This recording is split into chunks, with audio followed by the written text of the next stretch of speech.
ओम नमो भगवते वासुदेवाय नमः। जय श्री राम। रामायण कथा अयोध्या कांड भाग 14 गंगा पार करना। ब्रह्म बेला में राम ने शिया का परित्याग कर दिया और लक्ष्मण से कहा, तात भगवती रात्रि व्यतीत हो गई, अब सूर्योदय का समय आ पहुंचा है। कोकिल की कूक सुनाई दे रही है, मोरों की बोली सुनाई दे रही है। यहीं पर वे अवसर है जबकि हमें तीव्र गति से बहने वाली समुद्रगामिनी परम पावन गंगा को पार कर लेना चाहिए। सुमित्रा कुमार लक्ष्मण ने श्री रामचंद्र जी के कथन का अभिप्राय समझकर गुह और सुमंत को बुलाकर पार उतारने की व्यवस्था करने के लिए कहा। निषाद राज ने अपने मंत्रियों को आदेश दिया कि एक सुंदर द्रुतगामी नौका ले आओ। आज्ञा पाते ही निषाद राज के अनुचर तत्काल जाकर उनके लिए एक श्रेष्ठ नौका ले आए। नौका के घाट पर लग जाने पर राम, सीता और लक्ष्मण घाट की ओर चले गए। उन्हें घाट की ओर जाते देखकर मंत्री सुमंत ने हाथ जोड़कर कहा, रघुकुल शिरोमणि, अब मेरे लिए क्या आज्ञा है। रामचंद्र ने उनकी कर्तव्य निष्ठा की प्रशंसा की और धन्यवाद देते हुए कहा, सुमंत, अब आप शीघ्र अयोध्या के लिए प्रस्थान करें। गंगा पार करने के पश्चात हम उसके आगे की यात्रा पैदल ही करेंगे। आप अयोध्या जाकर मेरी, सीता और लक्ष्मण की ओर से पिताजी, माताओं एवं अन्य गुरुजनों की चरण वंदना करें। उन्हें धैर्य दिलाते हुए हमारी ओर से संदेश दें कि हम तीनों में से किसी को भी अपने वनवास का किंचित मात्र भी दुख नहीं है। उन्हें ये भी कहें कि 14 वर्ष की अवधि समाप्त होने पर मैं, सीता और लक्ष्मण आपके दर्शन करेंगे। अब भाई भरत को कैकेयी से शीघ्र बुला लें तथा राज्य सिंहासन सौंप दें ताकि प्रजा को किसी प्रकार का कष्ट व असुविधा ना हो। हे मंत्रीवर, भरत से भी मेरा ये संदेश देना कि वे सभी माताओं का समान रूप से आदर करें और प्रजाजनों के हितों का सदैव ध्यान रखें। सुमंत अत्यंत विह्वल हो गए और उनके नेत्रों से अश्रुधारा बह चली। अवरुद्ध कंठ से वे बोले, हे तात, आपके वियोग में संतप्त अयोध्या की प्रजाजनों के सम्मुख में कैसे जा सकूंगा। जब वे पूछेंगे कि आप लोगों को छोड़कर कैसे लौट आए, तो मैं क्या उत्तर दूंगा। मैं जानता हूँ कि आपको ना पाकर सहस्रों अयोध्यावासी शोक से मूर्छित हो जाएंगे। उनकी दशा सेनापति रहित सेना जैसी हो जाएगी। हे स्वामी, ये तो आप देख ही चुके हैं कि अयोध्या से वन के लिए चलते समय अयोध्या वासियों की क्या दशा हुई। इस खाली रथ को देखकर संपूर्ण अयोध्या नगरी का हृदय विदीर्ण हो जाएगा। हे प्रभु, मैं माता कौशल्या को कैसे अपना मुख दिखा सकूंगा। आप लोगों के बिना लौटना मेरे लिए बड़ा कठिन है। इसलिए हे नाथ, आप कृपा करके मुझे भी अपने साथ ले चले। इस प्रकार से दीन वचन सुनकर बारंबार याचना करने वाले सुमंत से सेवकों पर कृपा करने वाले श्री राम ने प्रेम पूर्वक कहा, भाई सुमंत, मेरे प्रति आपकी जो उत्कृष्ट भक्ति है उसे मैं अच्छी तरह से समझता हूँ, किंतु तुम्हारे ना लौटने से माता कैकेयी के मन में शंका उत्पन्न हो जाएगी। वे समझेंगी कि हम लोग षड्यंत्र करके राज्य में ही कहीं छुप गए हैं। इसलिए मेरा तुमसे अनुरोध है कि तुम नगर को लौट जाओ। तुम्हारे लौटने से जहाँ माता कैकेयी की शंका भी समाप्त हो जाएगी और महाराज तथा मुझ पर किसी प्रकार का कलंक भी नहीं लगेगा। कलंक चाहे झूठा ही क्यों ना हो, उसकी प्रतिक्रिया बड़ी व्यापक होती है। इस प्रकार अनेकों प्रकार से समझा बुझाकर रामचंद्र ने सुमंत को विदा किया। सुमंत अश्रुपूरित नेत्रों से रथ में बैठकर अयोध्या के लिए चल पड़े। सुमंत के जाने के पश्चात राम गुह से बोले, निषाद राज, तुम कृपा करके हमारे लिए बड़ का दूध मंगा दो, क्योंकि अब हम वनवासी और तपस्वी हो गए हैं और हमें जटाएं धारण करके तापस धर्म की मर्यादाओं का पालन करते हुए निर्जन वनों में निवास करना चाहिए। राम की बात सुनकर गुह स्वयं जाकर बड़ का दूध ले आए, जिससे राम, सीता और लक्ष्मण ने जटाएं बनाई और नियम पूर्वक तपस्वी धर्म को स्वीकार करते हुए गंगा पार करने का उद्यत हुए। नौका पर सवार होकर तीनों ने कृष्णहारिणी गंगा को पार किया। गंगा के पार पहुंचने पर राम ने गुह को हृदय से लगा लिया। फिर उनके स्नेहपूर्ण आतिथ्य के लिए उनकी भूरी भूरी प्रशंसा करते हुए उन्होंने निषाद राज को विदा किया। जय श्री राम। अयोध्या कांड भाग 15 ऋषि भारद्वाज के आश्रम में। जब निषाद राज गुह के वापस गंगा के उस पार चले गए, तब राम ने लक्ष्मण से कहा, हे सौमित्र, अब हम सामने के फैले हुए इस निर्जन वन में प्रवेश करेंगे। ये भी हो सकता है कि इस वन में हमें अनेक प्रकार की भयंकर स्थितियों और उपद्रवों का सामना भी करना पड़े। कोई भी भयंकर प्राणी किसी भी समय किसी भी ओर से आकर हम पर आक्रमण कर सकता है। अतः तुम सबसे आगे चलो। तुम्हारे पीछे सीता चलेगी और सबसे पीछे तुम दोनों की रक्षा करते हुए मैं रहूँगा।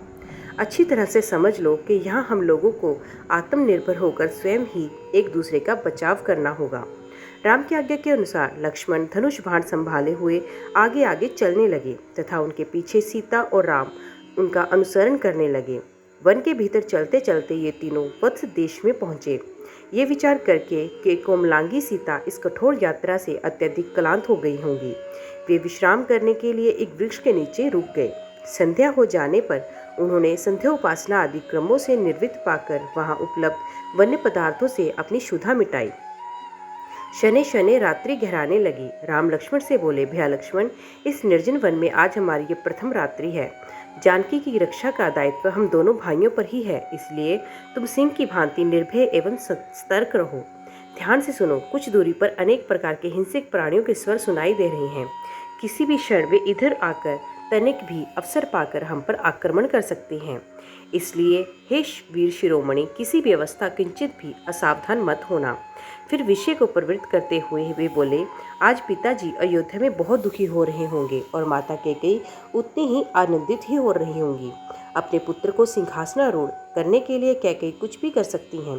रह रहकर मेरे मन में एक आशंका उठती है कि कहीं भी पिताजी के प्राण छल से न ले ले। धर्म से पतित और लोभ के वशीभूत हुआ मनुष्य भला क्या कुछ नहीं कर सकता।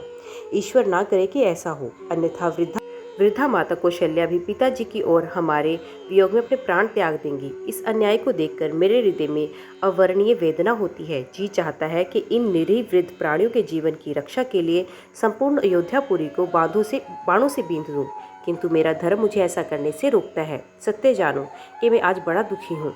ऐसा कहते कहते राम का कंठ अवरुद्ध हो गया और वे चुप होकर अश्रुपूरित नेत्रों से पृथ्वी की ओर देखने लगे। जब लक्ष्मण ने राम को इस प्रकार दुख से संतप्त होते देखा तो उन्होंने धैर्य बंधाते हुए कहा, हे आर्य, इस प्रकार शोक विहल होना आपको शोभा नहीं देता। आपको दुखी होकर भाभी को भी दुख होगा। अब आप धैर्य धारण करें। बड़े से बड़ा संकट में भी आपने धैर्य का संबल कभी नहीं छोड़ा, फिर आज किस प्रकार अधीर क्यों हो रहे हैं। उचित तो यही है कि हम काल की गति को देखें, परखें और उसके अनुसार ही कार्य करें। मुझे विश्वास है कि वनवास की ये अवधि निष्कंटक समाप्त हो जाएगी और उसके पश्चात हम कुशलतापूर्वक वापस अयोध्या लौटकर सुख शांति का जीवन व्यतीत करेंगे। तृणों की शैया पर लेटे हुए राम के निद्रा मग्न हो जाने पर लक्ष्मण संपूर्ण रात्रि निर्भय होकर धनुष बाण संभाले राम और सीता के रक्षार्थ पहरा देते रहे। रात्रि व्यतीत होने पर सूर्योदय से पूर्व ही राम, लक्ष्मण और सीता ने संध्या वंदना आदि से निर्वृत्त होकर त्रिवेणी संगम की ओर प्रस्थान किया। मार्ग में लक्ष्मण ने कुछ वृक्षों के स्वादिष्ट फलों को तोड़कर राम और सीता को दिया तथा स्वयं भी उनसे अपनी क्षुधा शांत की। संध्या होते होते वे गंगा और यमुना के संगम पर पहुंचे। कुछ देर तक संगम के रमणीक दृश्य को देखने के बाद राम बोले, लक्ष्मण, आज की इस यात्रा में हमें महातीर्थ प्रयागराज के निकट पहुंचा दिया है। हवन कुंड से उठती हुई ये धूम्र रेखाएं ऐसी प्रतीत होती हैं मानो अग्निदेव की पताका फहरा रही हो। हवन के धुएं की स्वास्थ्यवर्धक सुगंधि से संपूर्ण वायुमंडल आपूरित हो रहा है। मुझे ऐसा प्रतीत होता है कि हम महर्षि भारद्वाज के आश्रम के आसपास पहुंच चुके हैं। संगम की उस पवित्र स्थली में गंगा और यमुना दोनों ही नदियां कलकल नाद करती हुई प्रवाहित हो रही हैं। निकट ही महर्षि भारद्वाज का आश्रम था। आश्रम के भीतर पहुंचकर राम ने भारद्वाज मुनि का अभिवादन किया और कहा, हे महामुने, अयोध्यापति महाराज दशरथ के पुत्र राम और लक्ष्मण आपको सादर प्रणाम करते हैं। भगवान पिता की आज्ञा से मैं 14 वर्ष पर्यंत वन में निवास करने आया हूँ। ये मेरे अनुज लक्ष्मण तथा मेरी पत्नी मिथिलापति जनक की पुत्री सीता है। उनका हार्दिक सत्कार करने तथा बैठने के लिए आसन देने के पश्चात मुनि भारद्वाज ने उनके स्नान आदि की व्यवस्था किया और उनके भोजन के लिए अनेक प्रकार के फल दिए। फिर ऋषि भारद्वाज बोले, मुझे ज्ञात हो चुका है कि महाराज दशरथ ने निरपराध तुम्हें वनवास दिया है और तुमने मर्यादा की रक्षा के लिए उस सहज स्वीकार भी किया। तुम लोग 14 वर्ष तक मेरी इसी आश्रम में निश्चित होकर रह सकते हो। ये स्थान अत्यंत रमणीक भी है। राम ने कहा, निस्संदेह आपका स्थान अत्यंत मनोरम एवं सुखद है, परंतु मैं यहाँ निवास नहीं करना चाहता क्योंकि आपका आश्रम अपनी गरिमा के कारण दूर दूर तक विख्यात है। मेरे यहाँ निवास करने की सूचना अवश्य ही अयोध्या वासियों को मिल जाएगी और उनका यहाँ तांता लग जाएगा। इस प्रकार हमारे तपस्वी धर्म में बाधा पड़ेगी, आपको भी इससे असुविधा होगी। अतएव आप कृपा करके हमें कोई अन्य स्थान के विषय में बताइए जो एकांत में हो और जहाँ सीता का मन भी लगा रहे। राम के तर्कयुक्त वचनों को सुनकर ऋषि भारद्वाज ने कहा, यदि तुम्हारा ऐसा ही विचार है तो तुम चित्रकूट में जाकर निवास कर सकते हो, जो कि यहाँ से 10 कोस की दूरी पर है और उस पर्वत पर अनेक ऋषि मुनि तथा तपस्वी अपनी कुटिया बनाकर तपस्या करते हैं। वे स्थान रमणीक तो है ही, और फिर वानर, लंगूर आदि ने उसकी शोभा को द्विगुणित कर दिया है। चित्रकूट की सबसे बड़ी विशेषता ये है कि अनेक ऋषि मुनियों की तपस्या स्थली रही है, जिन्होंने मोक्ष प्राप्त की है। महर्षि भरद्वाज ने उन्हें उस प्रदेश के विषय में और भी अनेक ज्ञातत्व बातें बताई। रात्रि हो जाने पर तीनों ने वहीं पर विश्राम किया। ओम नमो भगवते वासुदेवाय नमः। जय श्री राम। तो दोस्तों, आज की वीडियो में बस इतना ही। उम्मीद करती हूँ वीडियो आपको पसंद आई होगी। वीडियो पसंद आई हो तो वीडियो को लाइक और चैनल को सब्सक्राइब ज़रूर कीजिएगा। तो मिलते हैं अगले अध्याय के साथ। तब तक के लिए देखते व सुनते रहिए। जय मां कंजक, जय माता दी।